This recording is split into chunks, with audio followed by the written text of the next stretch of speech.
Welcome, dear friends, to another episode of Young India Intensivist webinar. And today's topic is abdominal trauma. Frequently get abdominal trauma in your ICUs, and more so if your ICU is particularly catering to surgical trauma. And we discussed chest trauma a couple of weeks ago, and now it's abdominal trauma.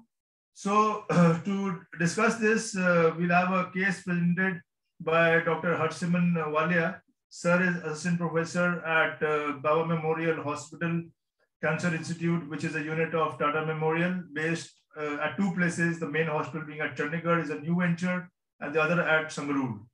And moderating this session, to whom I'm very thankful, is Ma'am Professor Lalita Gauri Mitra. Ma'am will be moderating the in an interactive fashion. And we have with us Dr. Vivek Mangla, who's a GI surgeon, and he was earlier at Gangaram, and now he's at Max Patparganj. And he's a GI surgeon, and his valuable inputs would be most welcome and most informative, I'm sure, being a surgeon. Because for the entire management of abdominal trauma, you need the intensivist, the anesthetist, and the GI surgeon. So I think within us, we have the entire unit, and hopefully it should be good learning for everybody. So over to you, Walia sir. So, good evening to all. At the onset, I would like to thank Dr. Tapesh Bansal for giving me the opportunity to present on this platform. And I welcome all the panelists, Dr. Lalita ma'am, Dr. Vivek Mangla, and I hope we'll have a very interactive session. So to start off, we'll start with abdominal trauma. And the learning objectives, what we are going to see today is the introduction. We'll see in brief the anatomy of abdomen, how the injury to abdomen occurs, that is the mechanism of injury, trauma assessment and management. We'll see the primary survey and the secondary survey. And in detail, we are going to see about the fast scan. That is very important for intensivist point of view. When the patients come to us in the ER or in ICU, then we need to identify shock in abdominal trauma. Mostly it is hemorrhagic shock. And we need to know when to start the massive transfusion protocol.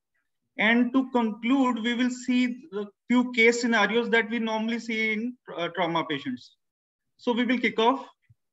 So introduction, the primary goal is in the evaluation of abdominal trauma is to recognize conditions that require immediate surgical exploration to avoid critical error of delay operative intervention when it is needed.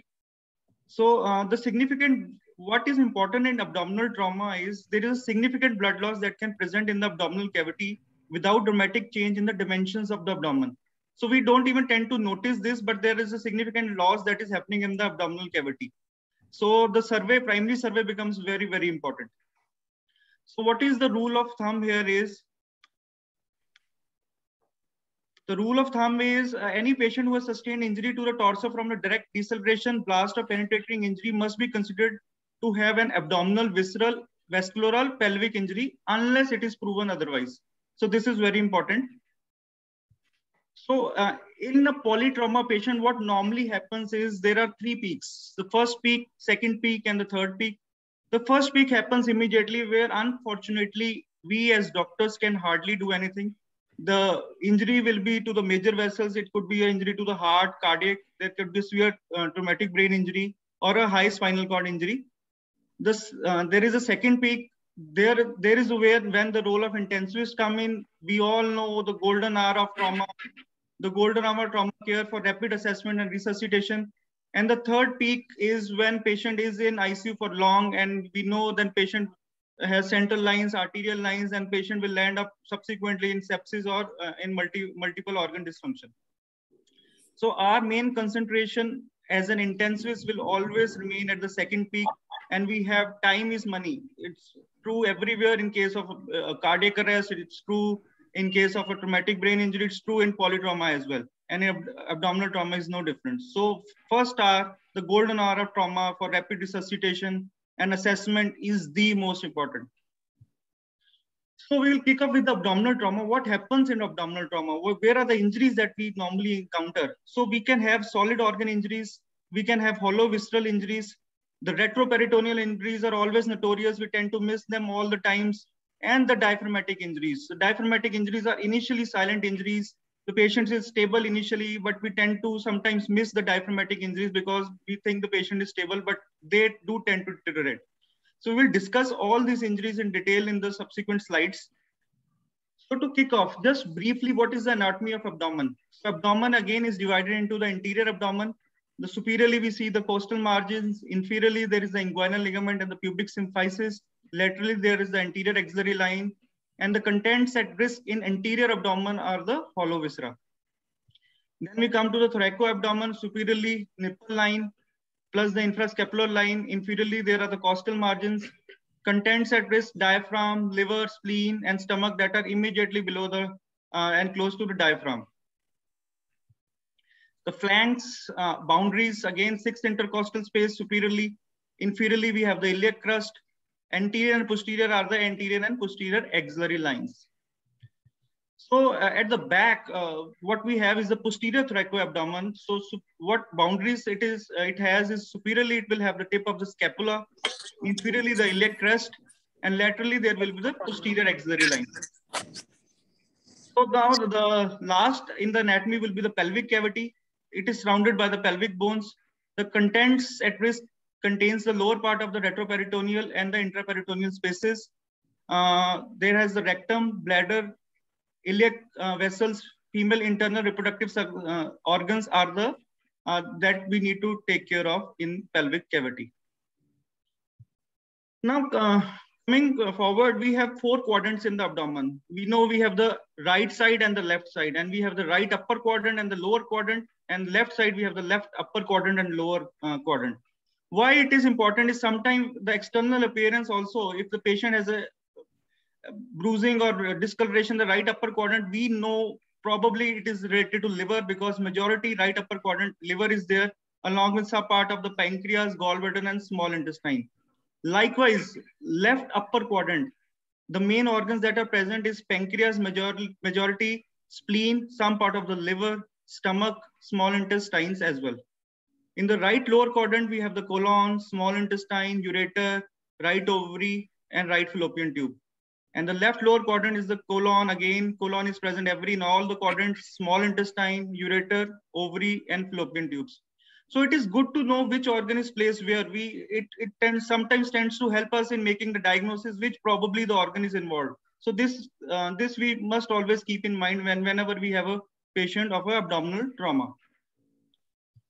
Now going forward to the anatomy. So this one space that I'm always worried about when I get a patient of polytrauma is the retroperitoneal space. So because there is a potential space posterior to the peritoneal lining of the abdomen. So the contents again are the abdominal aorta, the IVC, duodenum and the pancreas, kidneys, ureters, ascending and a descending colon, and retroperitoneal components of the pelvic cavity.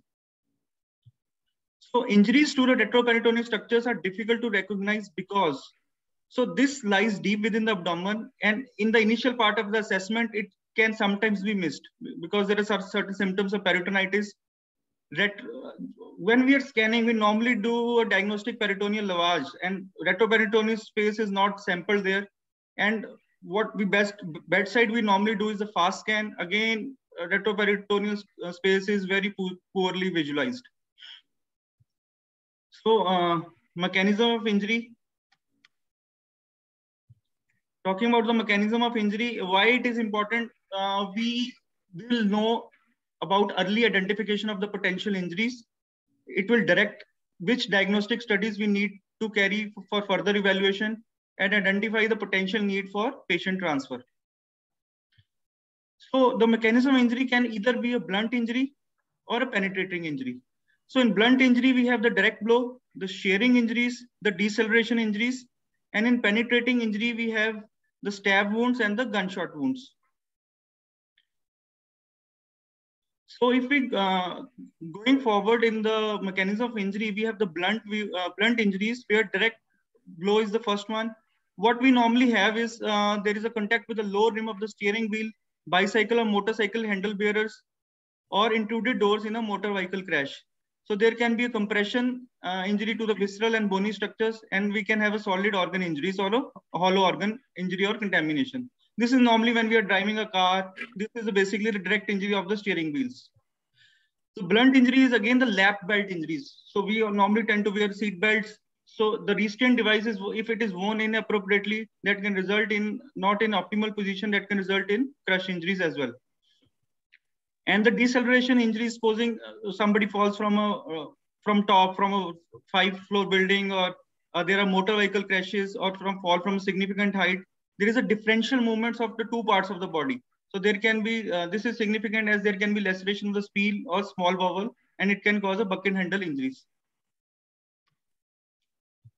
So if we see this thing, patient with abdominal bruising, it is a sign of a blunt trauma, and probably there is an internal bleeding present in this patient.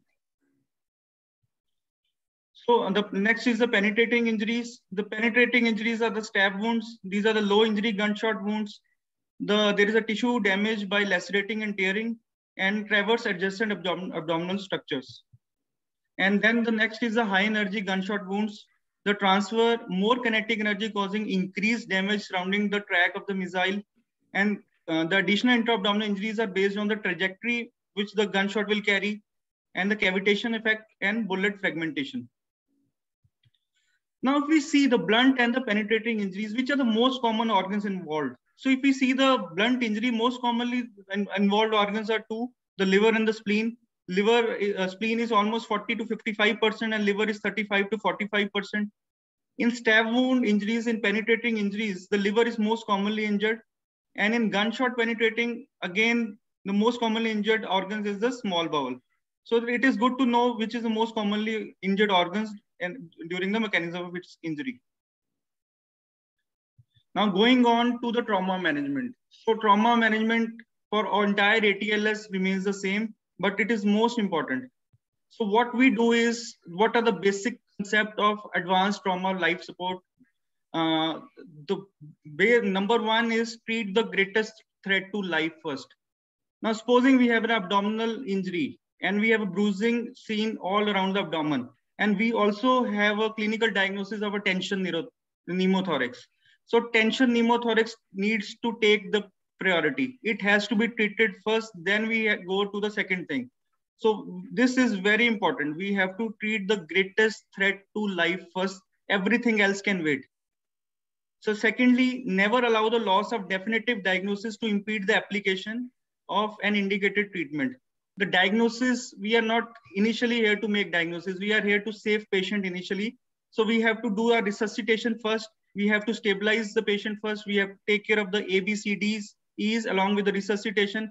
Diagnosis can be made in the secondary survey. So we should not rush for the diagnosis. As soon as the patient arrives, we have to resuscitate the patient. Thirdly, a detailed history is not essential, as I already have told.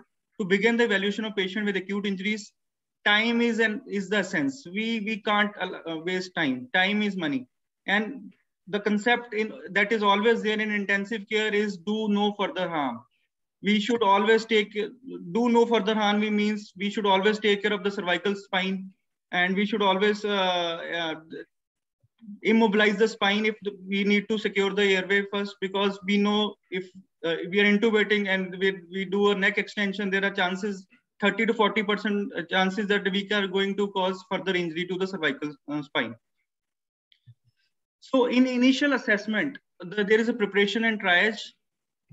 And the primary survey, we have to take care of all these A, B, C, D, E's, along with immediate resuscitation of patient with life-threatening injuries. And then there are the adjuncts to primary survey and resuscitation. Then we also think whether patient needs to be transferred. And after the primary survey is over, then only we come to the secondary survey and we look at the adjuncts of the secondary survey. After that, we go to the post-resuscitation monitoring and re-evaluation. And lastly, there is the definitive care. So we will look at all this assessment stepwise.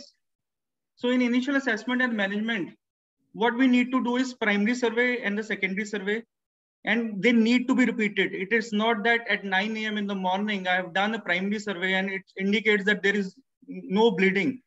I have done a fast scan and the patient will remain stable at 9:30 also.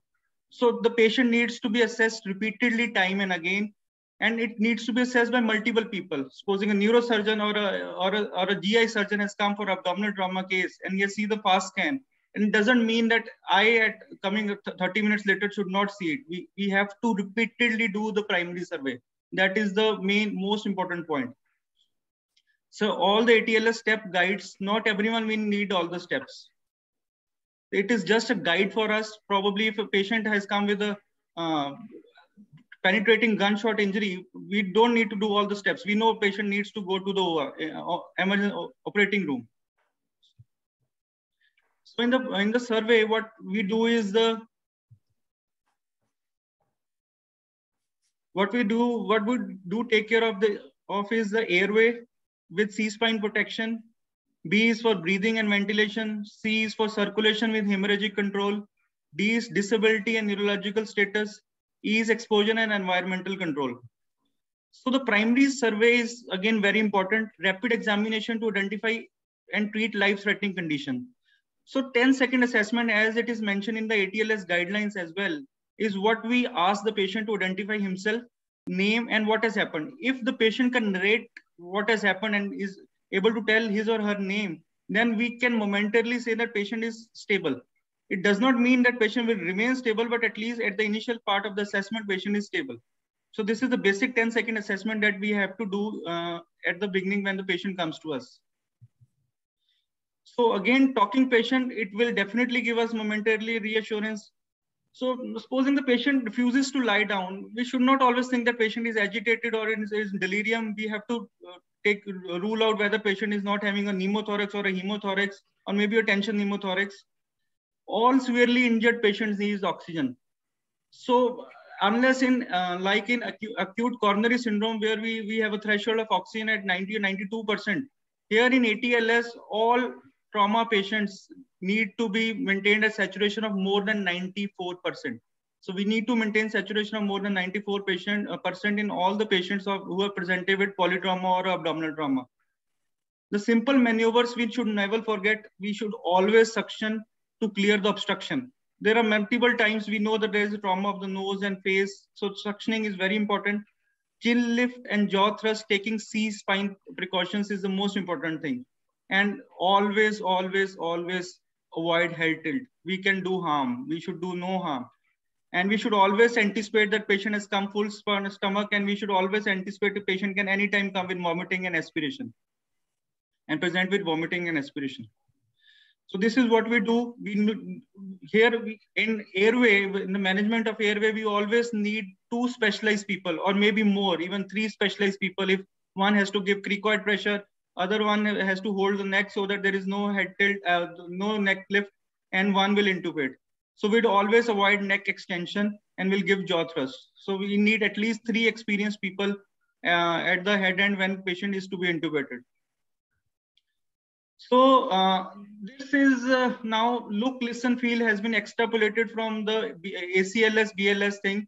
So again, here also we'll look rate and depth of the respiration, see for the engorgement of neck veins. Supposedly there is one side that is engorged. We'll see there probably there could be a right-sided tension pneumothorax or left-sided tension pneumothorax. We have to see for the tracheal deviations and bilateral chest movements and use of accessory muscle. And listen, we have to again listen the chest bilaterally and feel for the chest, crepitus, and deformity. This is true for all the airways as well as trauma of thorax as well as abdomen. So this is for the airway part. Now coming to the breathing and ventilation. We should not confuse airway problem for a ventilation problem. Patient's airway does not equal adequate ventilation, and we have to see whether there's a good gas exchange, that is oxygen is going in and carbon dioxide is coming out, and rapid assessment of the respiratory rate, chest expansion, SpO2, percussion, tracheostomy. We have to see for the trachea, and we have to auscultate as well. Now, although this is abdominal trauma presentation, but tension pneumothorax should always be ruled out, especially if we have intubated the patient, because then it becomes a one-way valve.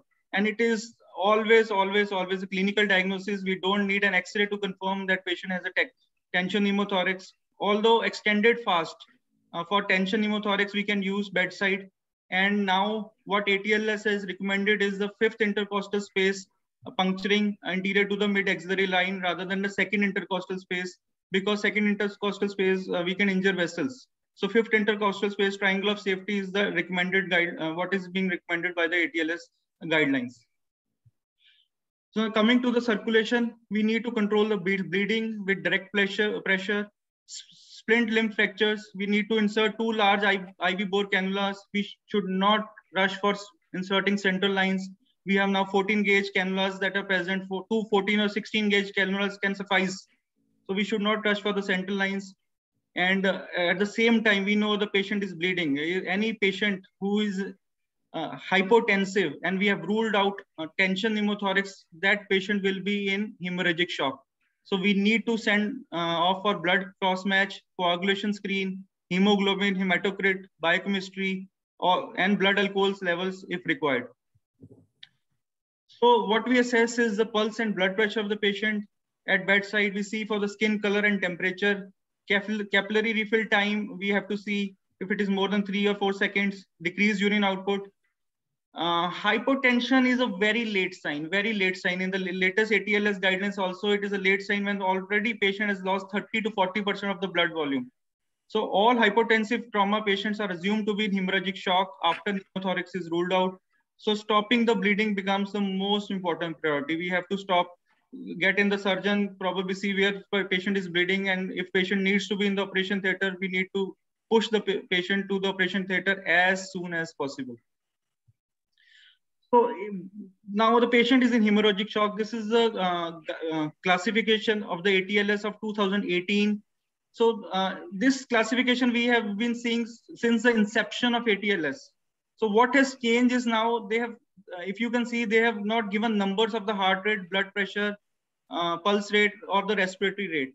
What remains same is the percentage of blood loss. In class 1, it's less than 15%.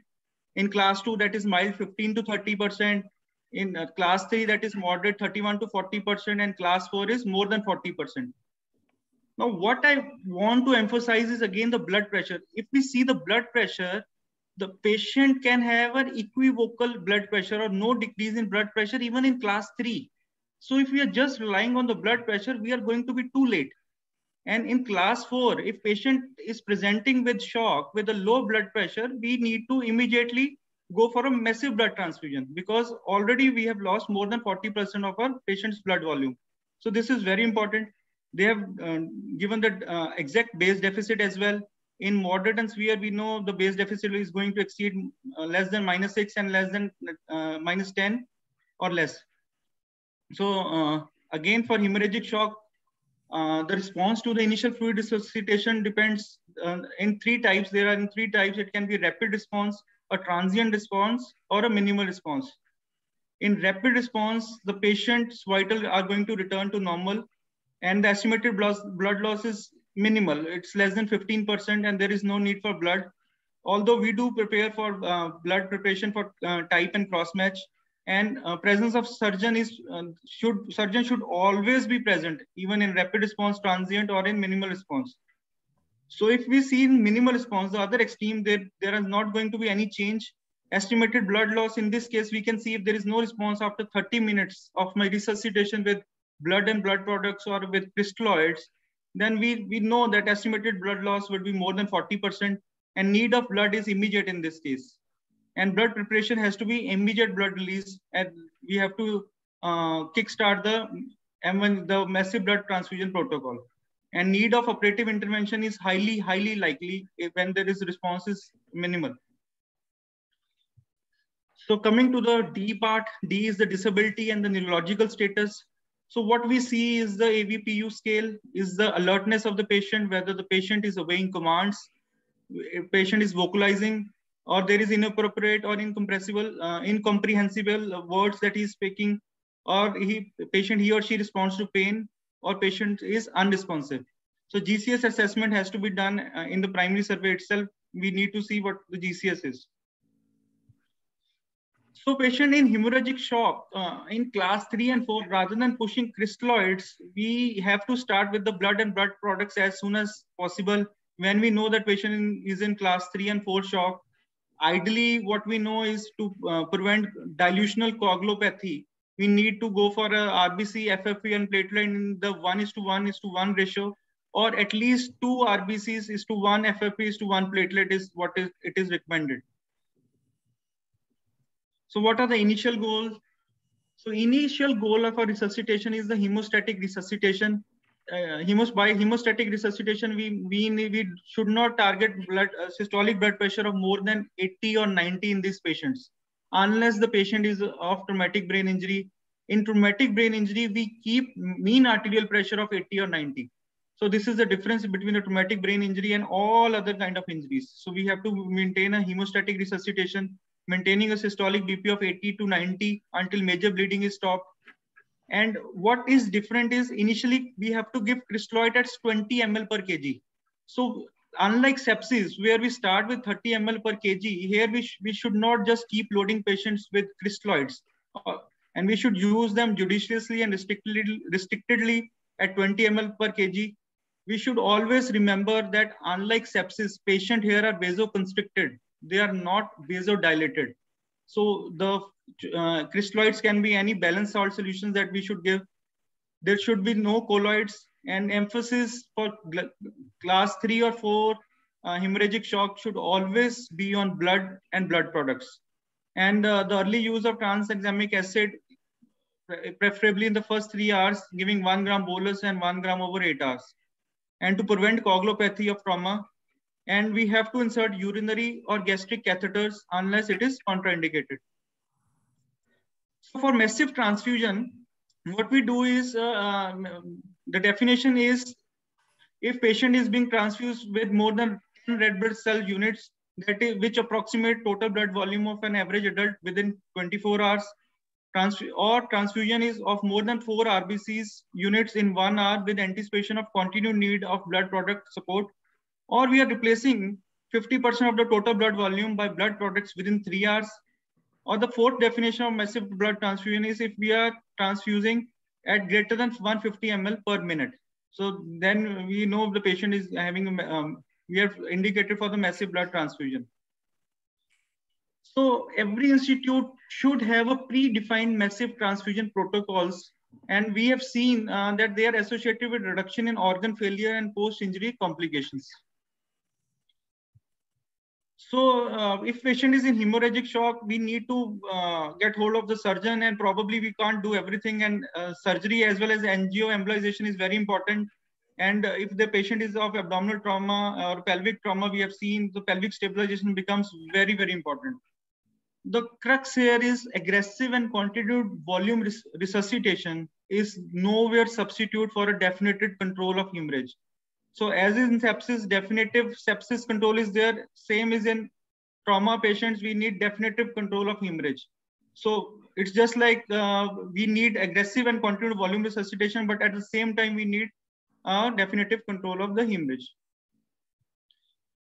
So what we do is a damage control resuscitation. So by damage control resuscitation, we mean we should go for a hemostatic resuscitation as we have discussed. And when surgeons are involved, what we do is the damage control surgery. So by damage control surgery, we mean the concept of tailoring the operation to match the patient's physiology. And we do the stage procedures to prevent physiological exhaustion. So what we need to do during surgery is we need to control bleeding, we need to prevent contamination, and we need to prevent that lethal triad to set in. By lethal triad, we mean hypothermia, coagulopathy, and acidosis should not set in. If it sets in, we should do this damage control surgery and allow for the correction of these 3 things, that is hypothermia, coagulopathy, and acidosis, before definitive surgery is undertaken. Now, coming to the primary survey adjuncts for the primary resuscitation, these are the adjuncts we see for the vitals, ECG, Foley's catheter, gastric tubes. We look for the arterial blood gas, pulse oximeter, urine output, and fast scan. So we'll discuss in detail about the fast scan. This is the focus assessment with sonography for trauma patients. So here we see fast includes examination of the 4 regions. So what are these 4 regions? First is the pericardial sac. Here we see for the pericardial tamponade, non-hypovolemic cause of hypotension is there. Then on the right side, there is the hepatorenal fossa, and we see for the hepatorenal recess.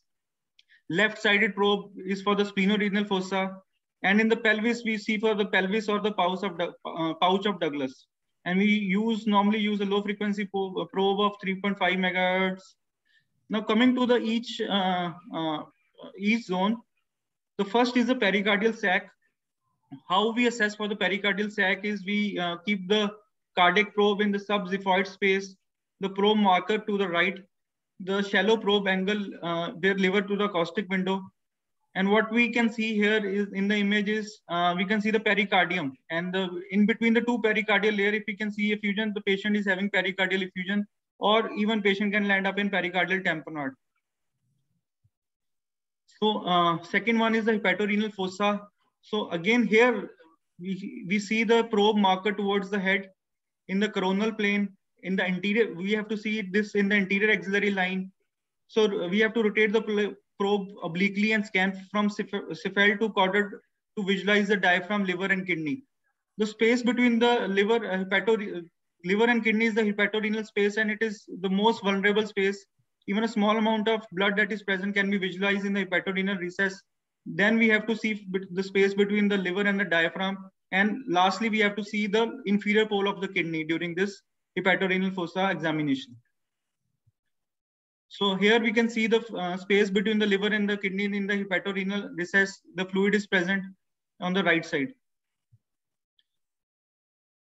Coming to the third one, we have the splenorenal fossa. The probe markers is again towards the head.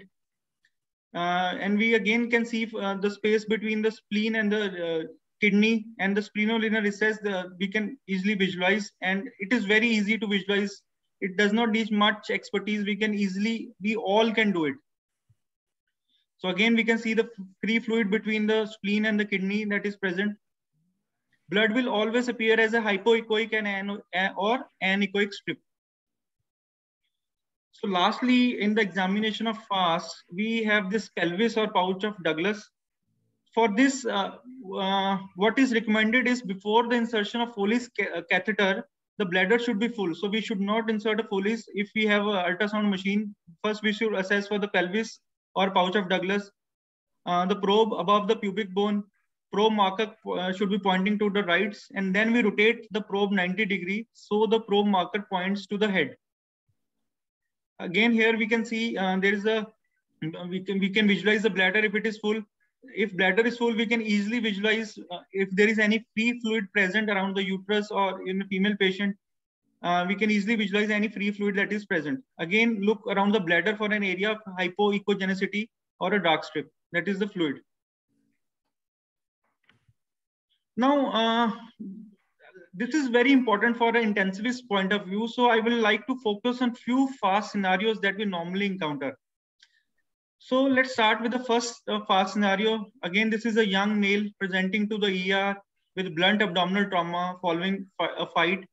The FAST examination performed at the time of presentation shows in A, if you look at the A diagram, the upper pole of the spleen is iso to hypoechoic area, measuring 1 centimeter in its maximum diameter and minimal free fluid at the splenorenal angle. And in B, there is minimal pelvic fluid that is present. So we have seen initially that patient is stable, there is minimal fluid. What is there after 12 hours of FAST examination? So if we see in the C diagram again, the upper pole of the spleen shows hypoechoic area at 1 centimeter in its maximum diameter and minimum free fluid at the splenorenal angle. And the pelvic fluid, minimal collection, there is no pelvic fluid collection, that collection is gone. So what we should do now? So probably patient is stable. So finding of splenic injury and disappearance of pelvic free fluid suggests the bleeding has stopped.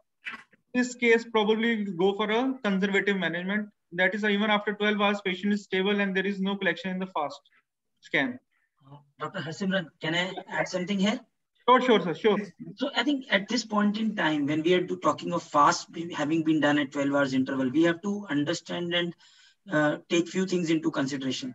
First and foremost is we are talking of a patient here who's got isolated abdominal trauma.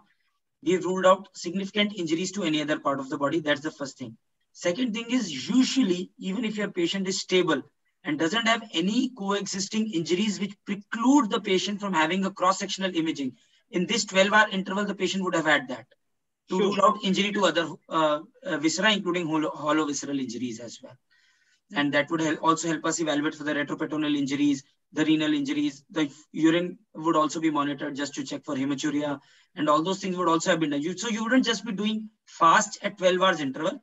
In this patient, provided the patient's condition allows, and obviously if you're talking of fast at 12 hours, in this period of time, you would usually have done a cross-sectional imaging by this time. Definitely, sir. This is just for the example for the students. Actually, normally if the patient is stable after 12 hours, so we think probably bleeding has stopped and the management will be conservative. Obviously, we need to do fast scan as maybe at 15-30 minutes interval. And if the patient is stable, we should go for a CT scan even. Yes, sir. Please carry on. Yeah, sure. So coming to the next presentation, fast scenario. So again, this is a young male presented to ER with blunt abdominal trauma following car accident. Fast examination performed at the time of examination. Again, right lobe of the liver, subscapular area of heterogeneous echogenicity measuring 3.1 centimeter in maximum diameters, and perihepatic moderate fluid is there. And in B slide, we see marked pelvic fluid, mainly in the right iliac fossa. So again, we have to do fast and we have to go for every other thing. But for this scenario, we are doing that fast examination performed after 12 hours. What we see is in the right lobe of the liver, subscapular hypoechoic area measuring 3.1 centimeter in maximum diameter and increased perihepatic free fluid. And in D, we see increased amount of pelvic free fluid. Now, what needs to be done here is the findings are suggestive of liver injury and increased intra-abdominal and intra-pelvic fluids. This is suggestive of active bleeding. Again, then now the treatment or the management plan has to be the surgical treatment. Obviously, we are not going to wait for 12 hours. If the surgery is required, we have to go for it as soon as possible. Coming to the third scenario, again, a young patient in ER with blunt abdominal trauma following car accident, fast examination. What it reveals in A, we see the right kidney showing hyperechoic area related to the anterior surface measuring 3 into 1 centimeter, its maximum diameter not reaching renal medulla. What we see in the pelvis, there is minimal free fluid. Again, for theoretical purposes, done fast scan or done after 12 hours. The right kidney shows subscapular hematoma or heterogeneous echogenicity not reaching the renal medulla, and the minimal pelvic free fluid is there. So the findings now are suggestive of a right renal injury and decreased intra-abdominal intra-pelvic fluid. So again, the patient is stable with no increase in bleeding. What probably now in stable patient we can do is we can go for a contrast CT, and patient will probably not require a surgical intervention and can be managed with conservative treatment. So last case scenario will be again a young male with blunt abdominal trauma following car accident, fast examination at the time of presentation, minimal free fluid at the hepatorenal angle we can see in the A diagram, and the minimal pelvic free fluid. The findings are suggestive of positive fast. However, no gross organ injuries detected. Again, fast examination done after 12 hours. There is increased free fluid at the hepatorenal area, and there is an increase in pelvic free fluid. So now in this case, the findings are suggestive of an active intra-abdominal bleeding or organ injury. However, no gross organ injuries detected. Management again can be, we have to go for a CT scan if patient is stable and pelvis was performed just after fast, and CECT revealed intestinal injury. If now CT scan is revealing intestinal injury, the patient sigmoid colostomy was done and patient was managed by surgery. Now moving on, once we are done with the primary survey, now comes the time for a secondary survey. So secondary survey does not begin until the primary survey ABCD is completed, resuscitative efforts are well established, and the patient is demonstrating normalization of vital functions. So what in secondary survey? We go for a complete history and physical examination. After the primary survey and vital functions are returning to normal, and the what we look is the ample history. By ample, we mean we go for A is for allergies, M for medications. Now we go for the past medical history. We look when the patient had last meal and what led to that event. What are the events surrounding that injury? So then we look this all with things we look in the secondary survey. So in physical examination, again, we look for inspection, auscultation, percussion, and palpation.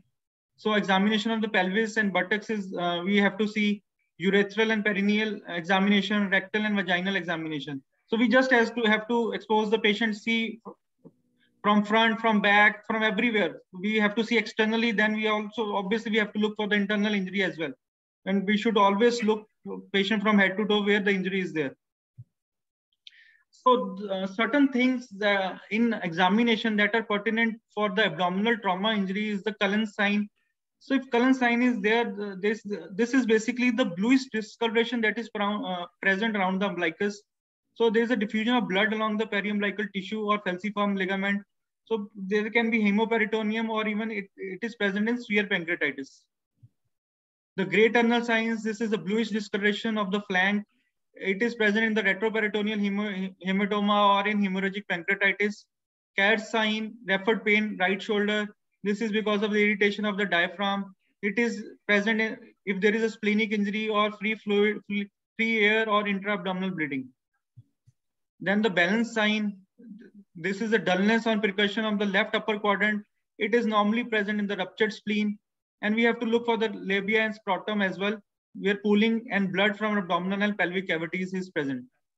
So these all signs come under the examination, and all the students must know all these signs. These are very frequently asked signs in the abdominal trauma patients.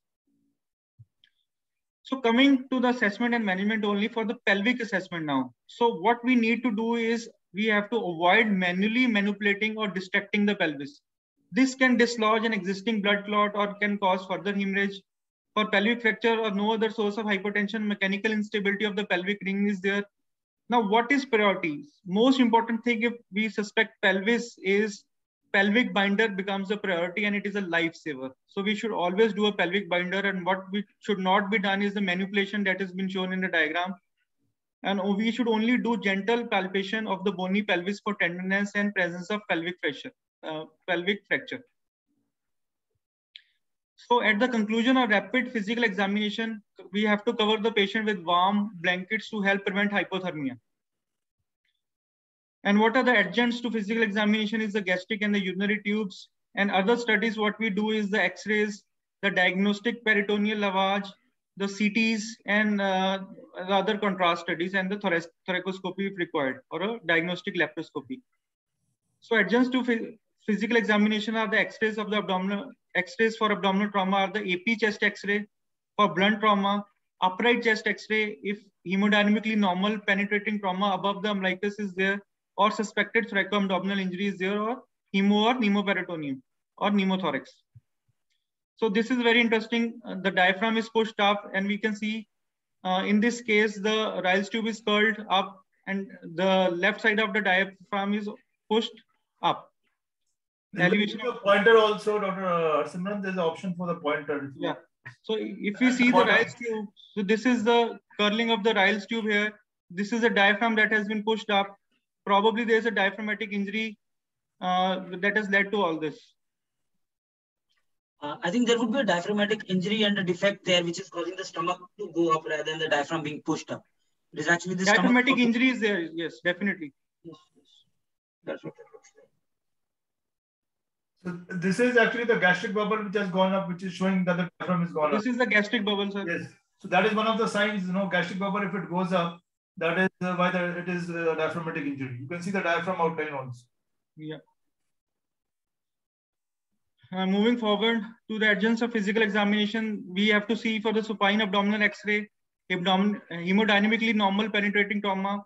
We have to see the path of the missile, radiopaque markers or clips applied to all entrance or exit wounds, AP and lateral views of for spatial orientation and retroperitoneal layer, AP pelvic X-ray. We have to look for the source of blood loss in hemodynamically abnormal patients, in patients with pelvic pain or tenderness.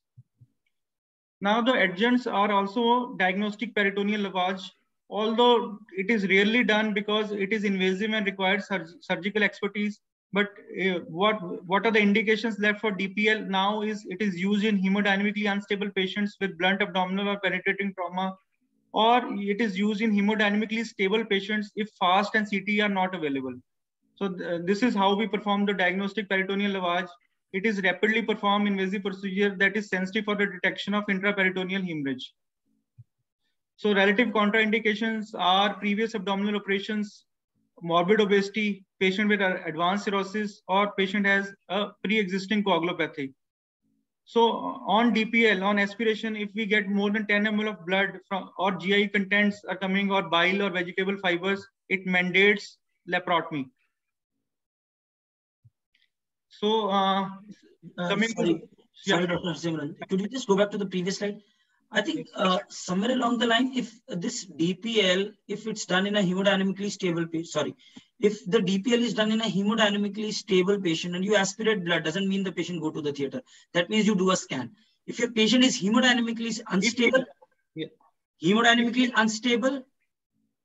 and blunt abdominal injury and a DPL positive goes to the theater in terms of blood. As regards obviously bile or vegetable content seen or fecal matter seen, then obviously the patient goes to the theater. So in hemodynamically unstable patient will go to the theater. Yes. And hemodynamically stable patient, even with a positive DPL in terms of just blood being there in this syringe, would be managed conservatively. Probably he will have a CT scan earlier than whatever we will try to do a CT scan sooner in this patient. Normally, are you going for DPLs in the presence of CT these days? No, so no, that's what we have. Yeah, that's what we have mentioned. This is only done when CT and FAST are not available. No, so I just pointed out that hemodynamically stable DPL blood positive doesn't go to the theater. Sure, that patient would be conserved. That patient will be conserved, right? Going on, CT is a time-consuming procedure now, although less so with modern CT scanners. That should be used only in hemodynamically normal patients in whom there is no apparent indication for emergency laparotomy. Do not perform CT scanning if it delays transfer of a patient to a higher level of care. So relative contraindications are delay until the scanner is available, or uncooperative patient who cannot be sedated, or there is an allergy to a contrast agent. So this is basically a CT scan. Here we can see the lacerated liver or a right-sided hemothorax that is there. This is normal findings that we can see in abdominal trauma. Again, this is a CT scan presenting with a retroperitoneal bleed.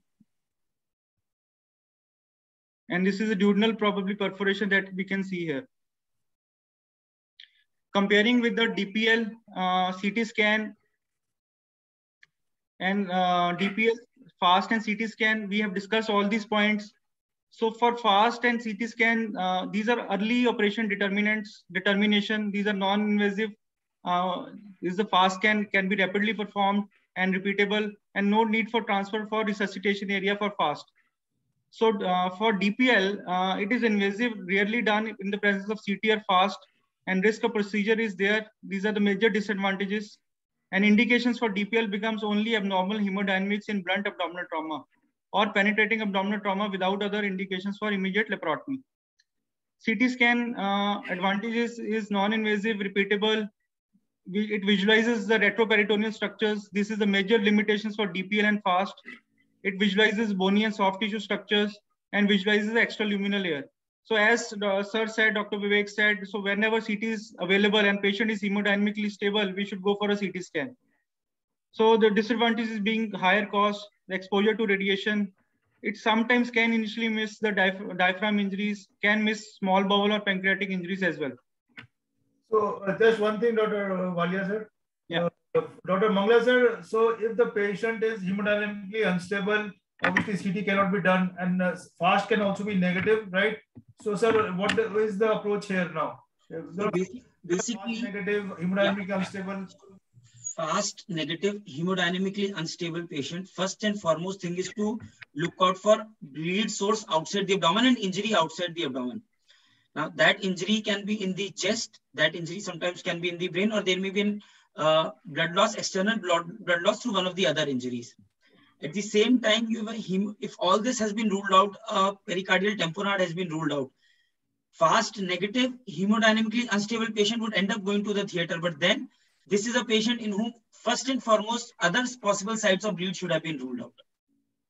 Right. Thank you, sir. And sometimes there could be an injury in the retroperitoneum that can obviously be missed by a FAST. And you can have a perinephric hematoma, which is there in the midline in the retroperitoneum, and there could be a major injury to the major vessels there as well, which can lead to a similar situation. So this patient obviously would go to the theater. Right, sir. So, sir, but like, what is the number? If there is any numbers on fast negative and intra-abdominal bleed, hemodynamically unstable? Is it? I think it's around 5%. Very small percentage would be. I wouldn't be aware of this. Okay, sir. Okay, carry on, Dr. Walia. Yeah. So the adjuncts to physical examination are the contrast studies. We go for urethrophy, cystogram or CT cystography, and IVP for suspected urinary system injuries. So now, what are the indications for laparotomy? As Dr. Tapesh was discussing, when we have to go for the go to the OT. So if there is a blunt abdominal trauma with hypertension, with a positive fast or clinical evidence of intraperitoneal bleeding, or without any other source of bleeding, we have to go for in the OT. A hypotensive patient with an abdominal wound that penetrates the anterior fascia, all the gunshot wounds that transverse the peritoneal cavity, the bleeding from the stomach, rectum, or GI tract, the patient is with peritonitis, the patient having free air, retroperitoneal air, or rupture of the hemidiaphragm, or when the CT demonstrates ruptured GI tract, intraperitoneal bladder injury, or several visceral parenchymal injuries and after blunt or penetrating trauma, or a positive DPL. So these are the indications where we go for a laparotomy. So after laparotomy, what are the end products of resuscitation? When what we see in a patient, how is the patient he or she stabilizing? So what we see is for endpoint is normal or hyperdynamic vital signs, hematocrit of more than 21. That will be would mean probably HB of around or more than 7. Normal coagulation factors with platelets of more than 50,000, electrolytes being normal, or restoration of adequate tissue perfusion. As normally what we see in all other shocks is normalizing or near normalizing of lactates, normalizing of the base deficit, normal or high cardiac output, or normal urine output. Just one thing I would like to comment on, Dr. Walia sir, about the normal base deficit. So, we have to actually, it's understandable that the base deficit should be normal in a patient who's physiologically normal before coming to the hospital. But there are patients with chronic disorders. For example, there may be a COPD patient. He will have a normal base excess. So in this kind of a situation, you have to follow base trend rather than just a normal base deficit. So normalizing of base deficit is fine, assuming that the patient had a normal physiology as a chronic patient, that there were no chronic diseases. But trends in the base excess of base deficit are more important. And also lactate may not always normalize, especially if there is significant CLD patients. And there are factors which can lead to an elevated lactate, thiamine deficiency, etc., as you know. So trends are very important, and definitely they should fall, and there should be a falling trend. Very, very valid point, sir. We need to look at the trends rather than the actual value. So again, sir, as sir said, lactates can be high in CLD patients. So we can't just rely on one value of lactate or one value of base deficit. So in COPD, there can be base excess, as sir rightly said. So we have to see the trend. Absolutely. Now moving forward, what we do is the reevaluation and definitive care. So we have to always consider reevaluation. We have to ensure new findings are not overlooked and there is no new deterioration. That is the most important thing that we always need to assess in a patient, that there is no further deterioration. And the last thing is the definitive care. That is, we need to transfer the patient to ICU, ward, or any other hospital, whatever is required at that particular point of time. So to summarize what we have studied so far, we'll see the management of blood and penetrating trauma to the abdomen and pelvis includes, we need delineating the injury mechanism.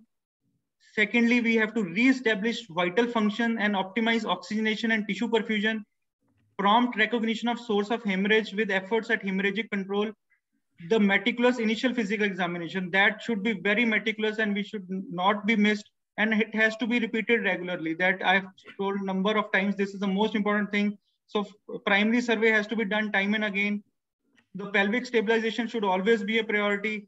The indications of laparotomy we have all seen, and if patients falls into that indication, we should go to the operation theater right away.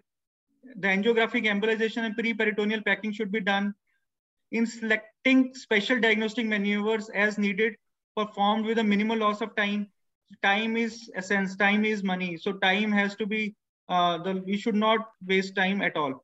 And maintenance of high index of suspicion related to occult vascular and retroperitoneal injuries. These are always the most notorious injuries, and we should always keep very high index of suspicion. So thank you. Now to conclude, I will invite Dr. Lalita Gauri Mitra for this clinical case scenarios, and we will be discussing the around 8 case scenarios what we have studied so far. So over to you, ma'am. Okay, can we go to the next slide? So we have a 26-year-old woman, and she has been involved in a car wreck. She has fractures of both upper extremities, facial laceration, no other obvious injuries. The chest X-ray is normal. And shortly afterwards, she develops hypotension, tachycardia, drops a hematocrit, and her CVP is low. Next slide. Yeah. So how can we discuss, Dr. Harsimran, can you just put it together that in a blunt trauma, how does the whether it's a penetrating abdomen or whether penetrating injury, or it's a blunt trauma, or it is like a gunshot or a stab, how do these patients present differently, and where do we pick up that this patient is likely to deteriorate or this patient is likely to be stable?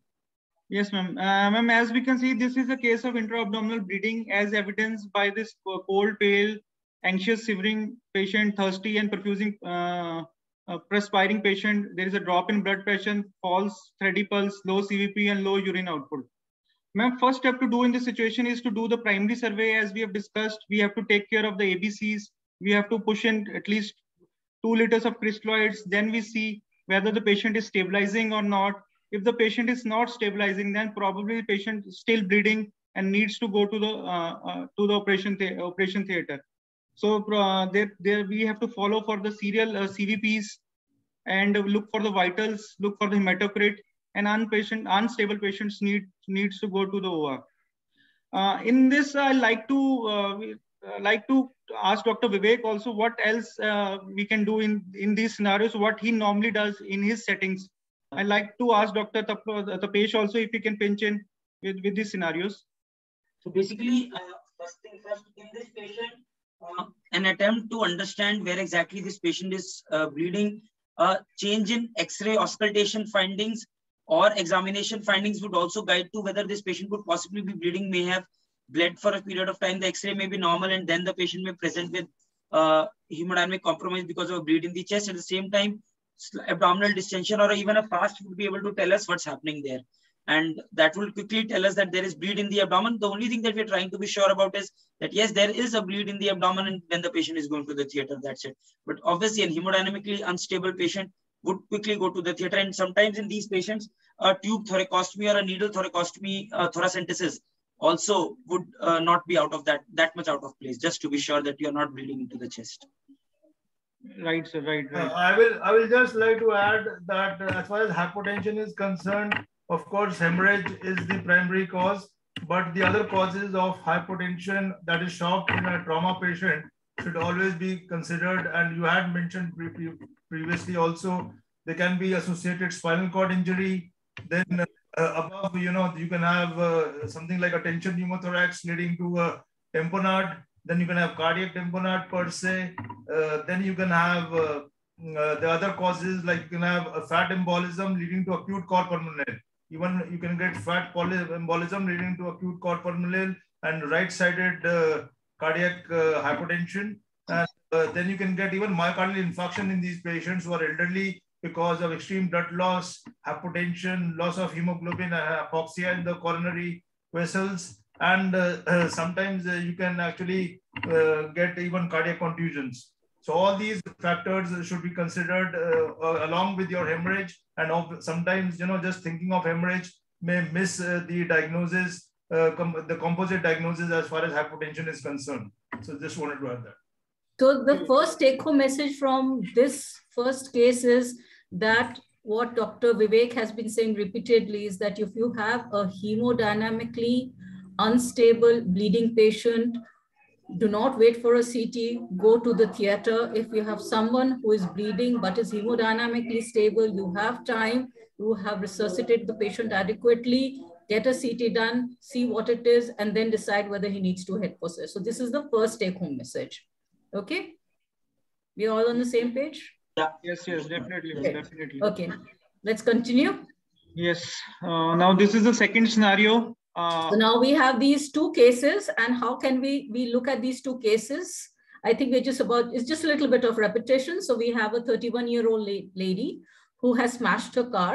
She has multiple injuries in the upper and the lower extremities. Her blood pressure is 75/55. She has a pulse of 110. She has a very, very low CVP. On physical examination, she has a tender abdomen with guarding and rebound on all quadrants. And we have another lady, same age. She has again smashed her car, has multiple. Just take it one by one. I think that will make it easier because there is just a tweaking of the thing there, which I saw. Exactly. So one has a normal blood pressure, one has an abnormal blood pressure. When we take it right away, the hemodynamically unstable patient, initial resuscitation, what Harsimran said, all of those things, rule out other injuries, you do the ABCD, you do the amples and everything. But whatever you just quickly do, arrange blood and get this patient to the OR. Okay. And the second patient, obviously you've got time on your side. Now this patient, you don't know where exactly the injury is. Even with this tender abdomen and guarding and rebound on all quadrants, it might be a decent idea if you're able to get a CT scan done on this patient to be sure about the extent of injuries, because you don't want in a situation you go in, you just repair the small ball and you find later on that the whole spleen was also shattered as well. And it was just a bag of blood, which we missed taking it out. So in a hemodynamically stable patient, even with peritonitis, it might not be too bad an idea to do a CT scan. Sometimes pancreatitis, if the trauma is about 6, 8, 12 hours old, even pancreatitis can manifest the same way, post-traumatic pancreatitis. So hemodynamically stable patient, imaging, hemodynamically unstable patient goes to the theater. Blunt trauma abdomen, I think that briefly summarizes it all. Okay, next. Definitely. Probably the second case also, when stability is there, CT after CT, this patient probably had a hollow perforation. Yes. Most likely. Most likely is going to go to the OR. But then you've got a chance to assess the renal injuries, the bladder, ureter, everything you've seen. So when this patient goes to the theater, you have a clearer plan in mind what you're going to do in this patient, since this patient is giving us time. Definitely, sir. Definitely. Coming on to the third scenario, ma'am. There's a 19-year-old gang member who's been shot with a revolver. The entry wound is in the epigastrium to the left of the midline, and the bullet is lodged in the psoas muscle on the right. Is hemodynamically stable and the abdomen is moderately tender. Next. So now about gunshot. Quick word on gunshot, Dr. Vivek. I think, generally the guidelines say that whenever there is penetrating trauma to the abdomen, you have to go ahead and operate upon these patients, especially if the injury has gone through the facial, anterior facial layer, because there is a high chance of bowel injury there. At the same time, in this particular patient, it might not, the aim of surgery when we go in for this patient would be trying to find out the injuries there, try to do a damage control there. The aim is definitely not trying to look for the bullet at that point in time.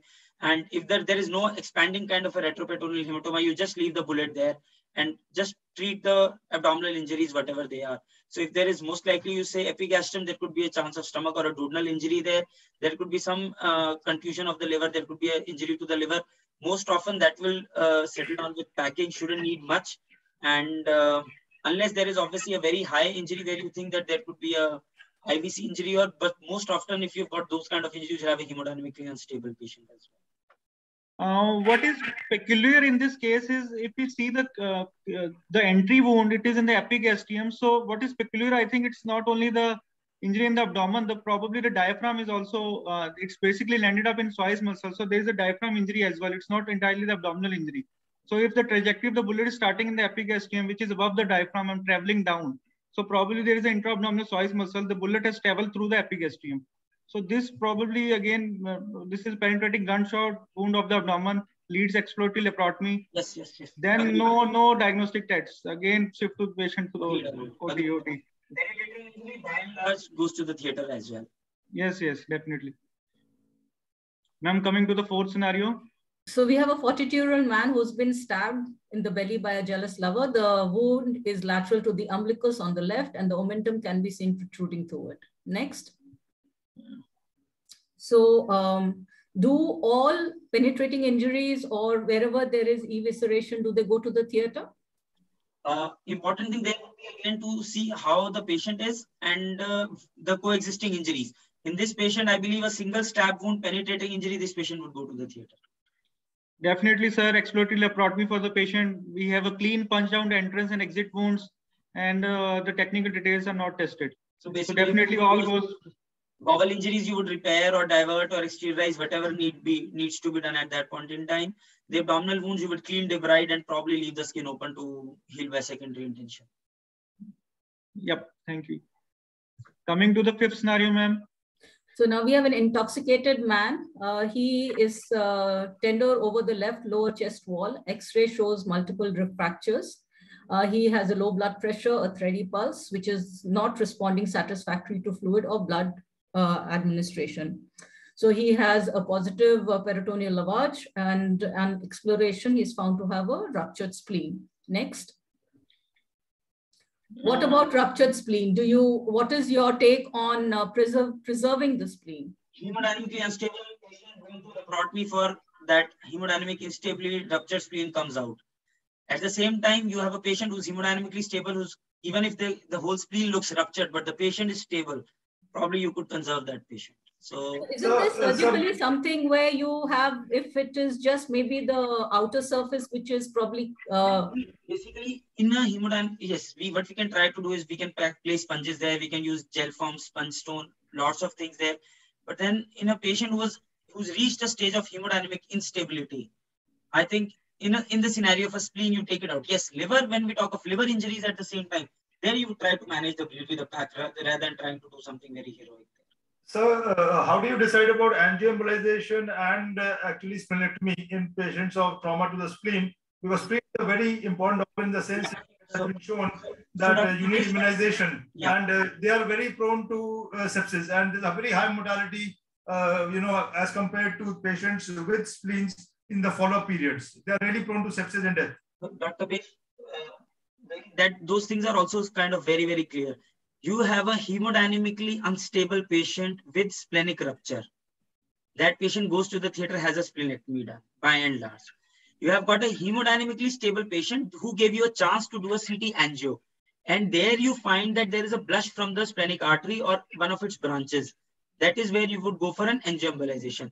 Most of the other patients would just be managed conservatively. Second part of the statement that you said, when we talk of splenectomy and post-splenectomy infections, now, somehow I've been part of a study at AIIMS. We followed up patients of about 1,000 patients with extrahepatic portal venous obstruction. This OPSI is kind of, I don't know how much often it is seen. We never used to immunize patients there, and those patients never developed OPSIs. So I would say that spleen we should try and preserve, not saying that spleen should not be preserved, but trying to preserve this. We have to understand this life is more important than spleen. In a hemodynamically unstable patient, most patients will, when they talk about, you talk to most of the IR teams, but they would want a roadmap when they're trying to do an embolization. And before that, they'll need a CT scan. So this all process will take you an hour and a half to get done anywhere. So hemodynamically unstable patient will have a splenectomy intraoperatively, and maybe you could just try resuscitation for a period of time. You're able to stabilize this patient, then you could do CT, assess, maybe do an embolization. But in a hemodynamically stable patient, you've seen a blush from the splenic artery branch, then you could go for an embolization. How soon would you immunize these patients? Immunization.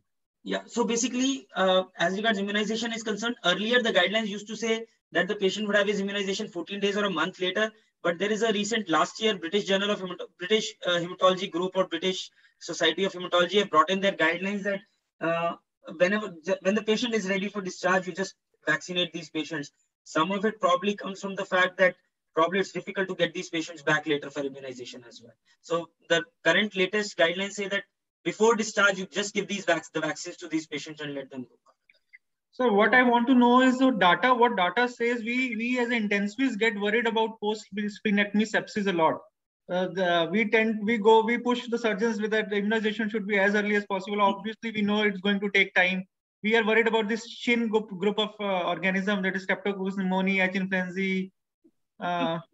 Most often, if you see, when we are talking about these infections as well, these infections, these are community-acquired infections, all of these.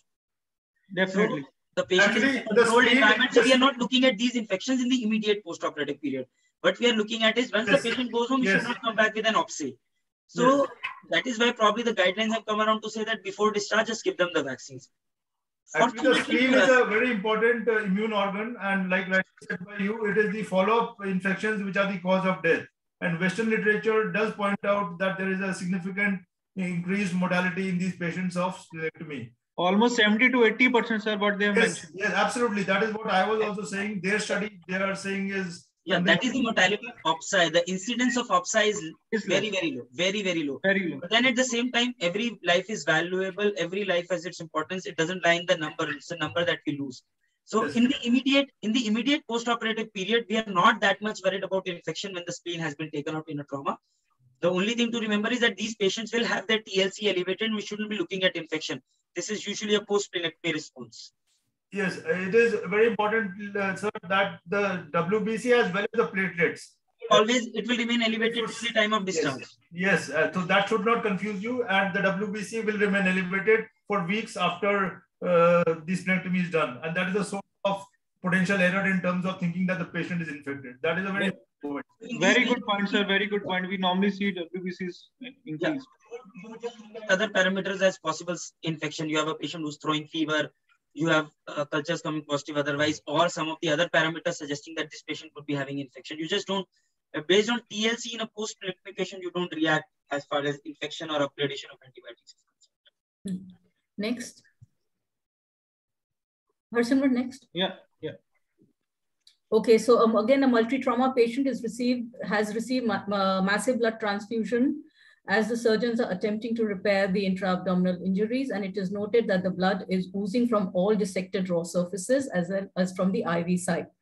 So now we'll put two scenarios. You have a patient whose core temperature is normal, and we have a patient who is actually now become acidotic and cold. Dr. Tapesh, would you like to say that what should we do in both the scenarios? So you have a patient bleeding. Ma'am, the thing is that, dilution and hypothermia and acidosis are the key factors which lead to worsening of coagulopathy. So one is to actually prevent it as far as possible, avoid dilution by giving less fluids and more of the blood products, warm the blood products before you give, and of course, manage the acidosis as well as you can. And then the way to actually monitor the parameters is TEG. TEG is what is recommended over your standard PT, APTT, and the coagulation parameters. And you should then try to correct them to the best that you can. And fibrinogen is also very important. If either you do TEG, which is not available. Other than that, if you do not have TEG, then try to do PT, APTT, platelets, and at least fibrinogen.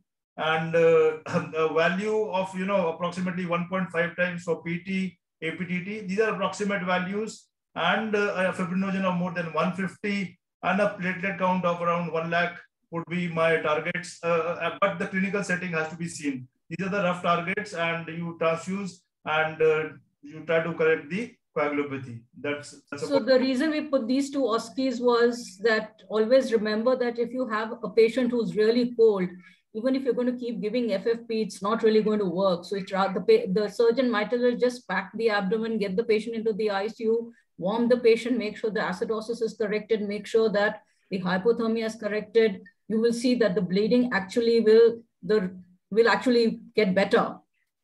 I think in this scenario, the only things that as surgeon we would be very, very careful about is not to leave a major bleeder inside. There is some major vascular injury. You have to tackle that one. Second thing, a source of contamination, because when you are packing this patient, you don't know when you're bringing this patient back to the theater. Definitely. So you are looking at the bowel injury. Some perforations will need repair. Sometimes you'll just maybe make a diversion quickly out, or just staple those part of the bowel or resect that bowel quickly, and maybe just leave the bowel ends inside as well. So this is your concept of damage control surgery, right? Absolutely. That's what you would do. At this point in time, you would go in a full damage control mode, just do that bit and get out. And at this point of time, what we as an intensivist try to do is, as sir rightly said, we try to prevent this lethal triad of hypothermia, coagulopathy, and acidosis. So we try to warm the patient as much as we can, try to correct the pH. We want to bring the pH as close to as 7.35 physiological pH, and we warm the patient. So this is what we normally do. And we try to maintain the blood and blood product ratio of 1:1:1, or 2 packed cells is to 1 FFP is to 1 platelets that we normally try to do to prevent this dilutional coagulopathy. Thank you. Actually, that is very correct, Dr. Walia sir. The recent guidelines have been published by intensive care medicine on transfusion, and they have gone towards 2:1:1 rather than 1:1:1. So the evidence is weak. Yes, definitely. Next. So that's what we said in the next OSCE is that we had a patient with a normal temperature, and now we actually made the patient acidotic, and we have to make sure that we come back, make sure that this doesn't happen. If it has happened, make sure it gets corrected. So yes, let's move on. Discuss this. Yep. Yeah. So now we have the procedures lasted about 3.5 hours, multiple blood transfusions, a lot of Ringo lactate. And when the surgeons start to close, they are unable to close the abdomen. A word on open abdomen, Dr. Vivek. So basically in this situation, depending on what local thing is available, there is an abdominal closure device which comes by the name of Apthera. That's a very high-end kind of a thing. Very difficult to, it's a very expensive thing as well. Mostly not available immediately as well. Most easily available is a Eurobag in the operation theater. You just apply a Eurobag, stitch the edges of the Eurobag, preferably to the fascia, not the skin, so that the fascia doesn't retract too much laterally. The difficult part is that you try to close the abdomen tight. This patient is going to have abdominal compartment because of the edema and fluid sequestering into the abdomen. And so that is what you're trying to avoid. If you better than a Eurobag laparoscopy, but we have sometimes seen is that you just pack your sponges at the edge of the bowel and just put a opside, which is Ioban or some kind of sheet is very easily available. The sponges soak the thing well, and you can place some kind of a catheter. Sometimes you can make a multi-hole into a suction catheter and just connect it to a bedside suction post-operatively just to keep the dressing dry. 48 hours, once the abdomen is settled, the patient is stable, you come back and close the abdomen.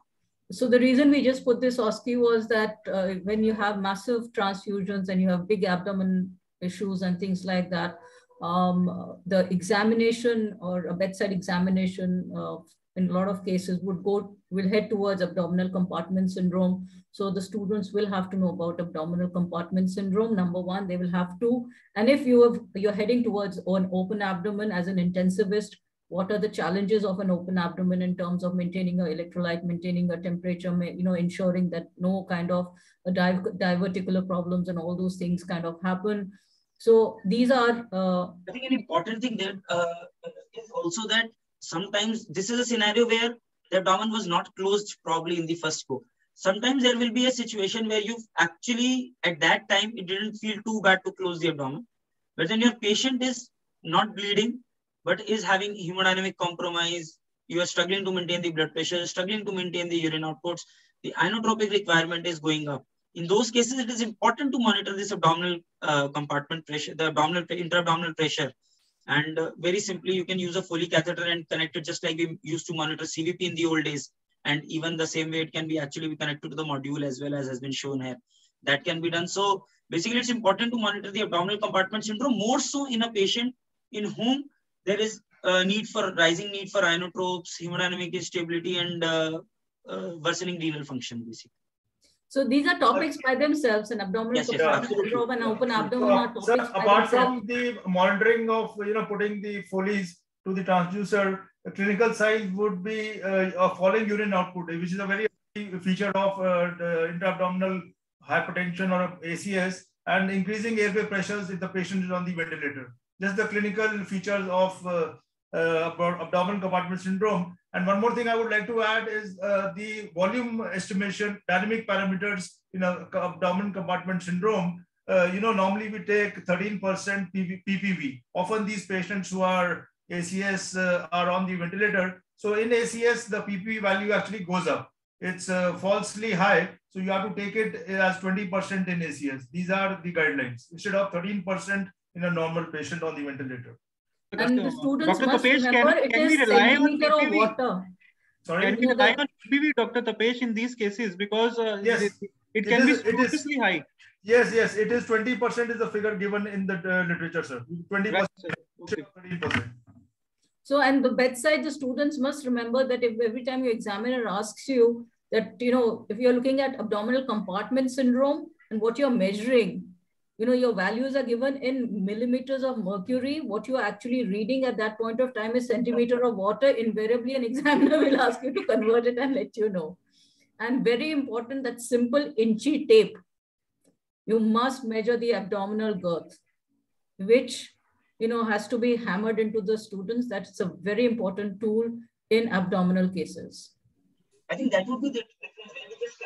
Like we used to measure the CVP in good old days with a thing on the IV stand must be in centimeters of water, and on the transducer it might be showing in millimeters of mercury, right? Right. Exactly. So even here, what we're actually filling is pani. So it's water, right? So it's distilled water. So it's centimeters of water, and we, merely they'll say 30. So is it 30 centimeters of water, or it is 30 millimeters of mercury? And then the student stares at you. So these are, I think the students must be aware of it, because these are exam questions and they're bedside questions as well. And the importance of measuring the abdominal girth goes without saying in any abdominal trauma. So I think that brings us to the end of this is the last slide, ma'am. So So all these cases, obviously, we have to make sure that we get them into a negative balance so that we can give the surgeons an opportunity to close the abdomen as soon as possible. So anybody wants to pinch in, are most welcome, sir. Yes. So I think first I will invite Dr. Mangla sir to make his comments, and then I will finally say a few things. The important, I think the important thing is first to do all that ABCD, have a careful assessment of the patient, rule out injuries to other parts of the body, and then take on the abdomen side. Penetrating injuries by and large would go to the theater. Hemodynamically unstable blunt traumas would go to the theater. And blunt traumas, which are hemodynamically stable, can be managed conservatively, should have some imaging, and then you could decide on the management of these patients. As regards this closure of these patients is concerned, now, once you have hemodynamically stability and then edema goes down, there is a technique called abdominal component separation. Now, that can be used very well to close the abdomens in these patients. But obviously, once they've achieved their stability, the injuries are controlled, most of the other things have been resolved, then only this patient goes back to the theater for an abdominal closure. So, if that is all that you have to say, Dr. Mangla, thank you so much for your contribution. I would just like to say a couple of things. One, that you actually do not use IV albumin. IV albumin is frequently used in these settings. There is no role of IV albumin anywhere in such patients or anywhere in post-surgical patients. And I would just like to touch upon nutrition. After having saved the patient's life, stabilized him, we have to start some kind of nutrition. And the recent guidelines from ESPN are stressing more and more towards early nutrition. The latest sepsis guidelines published 1 month ago say that even patients in shock can be started on enteral or parenteral. Of course, shock should not be florid in the first 24 to 48 hours, but the analysis of recent trials have suggested that enteral or parenteral even can be started in the first 48 hours. I mean, after the first 48 hours, once the patient is stabilized. And if the patient is actually stable and is malnourished, it is very important to start as early as possible, as compared to patients who are not malnourished. There you can probably delay it to some extent. So that is about nutrition. And at the end of the day, nutrition still remains a controversial topic, and one has to individualize nutrition. That is the current status of nutrition. I do not, maybe Dr. Mangla wants to add something to the nutrition part, or ma'am wants to add something to the nutrition. It becomes important at some stage. If intraoperatively the patient is giving us time, we would generally, especially if there is upper GI injuries or duodenal pancreatic injuries, we would add a feeding access to these patients intraoperatively. Otherwise, these patients can have a post-operatively endoscopically or a fluoro-guided NJ tubes placed for feeding. Enteral feeding obviously has a lot of advantages over parenteral feeding. And as far as possible, I think enteral nutrition would be preferred. Definitely, to prevent translocation, enteral feeding is always preferred. Otherwise, the patient will... the derangements in liver functions and metabolic parameters and all those is also much less with enteral nutrition. Lots of advantages. Dr. Vivek, what is your triggers for escalating the antibiotics, and any role of antifungals in any of, because everybody's very fond of antifungals now. If you'll ask me, practice versus literature or guidelines, they go in very different directions. Now we have a patient who is not behaving like they should or where like we want them to. Howsoever much we try to hold our hand on the antibiotics, you have a patient who's got a bowel injury, you've repaired that, and that patient is throwing spikes of fever, his hemodynamics are up and down, you end up escalating the antibiotic. Now the biggest problematic part is the guidelines also, they say that you should escalate the antibiotic or upgrade the antibiotics. The problem is 48 hours when we have cultures or the patient is getting better, we do not de-escalate the antibiotic therapy, and that is where our problem is. And somehow I have a very honest admission. De-escalation of antibiotics tends to be a very, very difficult part and probably quite often missed as well. As regards antifungal is concerned, very early on, I'm not sure of any guidelines recommending that, but we generally avoid giving antifungals. But yes, if a patient has been there on antibiotics for 7-10 days, then we may prophylactically add an antifungal there as well. But quite often the ET cultures and all these, they're quite often contaminants, and I really don't know how much of those antifungals will use these patients. So just like to add to that, that post-operative fever and a rise in TLC should not lead you to think of the post-operative sepsis, because fever can persist for 40 to 72 hours after surgery, and TLC also remains high and peaks at around 48 hours. So does your CRP and procalcitonin, your inflammatory marker. Just looking at this and thinking of a post-operative sepsis would lead you down the wrong alley. And I have a recommendation to make for Candida. You know, Candida is a normal commensal of the gut, and if you are convinced there is post-operative sepsis, and in 48 hours it is not responding to antibiotics, then I think this is a recommendation for Candida and covering Candida. Definitely, sir. Risk factors also, I would say, Candida is there. If the patient is diabetic, uncontrolled diabetes with HbA1c, you get to know it's patient is high risk for all these infections. Definitely, we can go for antifungal. And Dr. The patient is already on antibiotics for 7 to 10 days. There are superadded fungal infections. They're very, very high chance. Just one last question. Individualize, I think, on case-to-case basis and the risk factors the patient carry. A quick opinion of the panel. You have now a hemodynamically stable patient post-operatively. You've got hold of the bleeding, you've got everything, but you have a big abdominal incision. What about DVT prophylaxis? How soon, when, what? Honestly, we would look at the population parameters, and a lot would depend on how intraoperatively things have gone and how we are worried about post-operative bleed.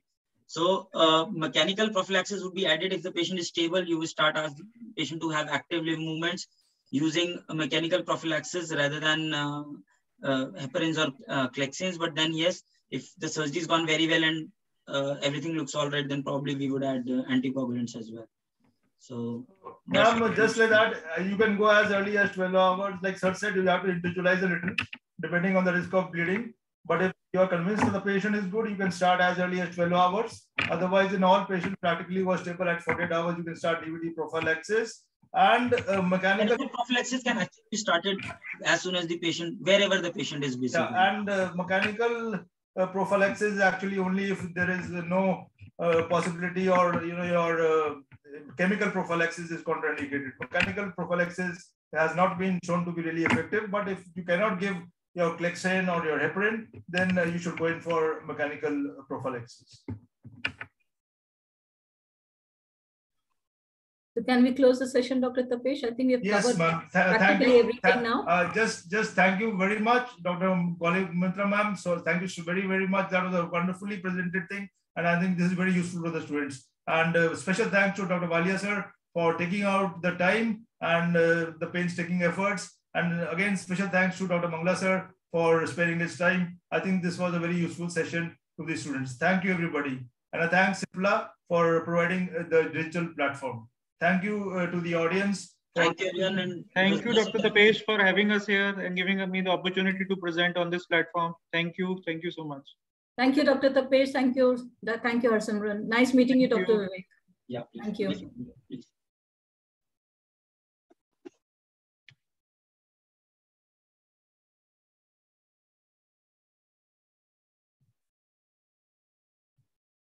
Thank you, sir.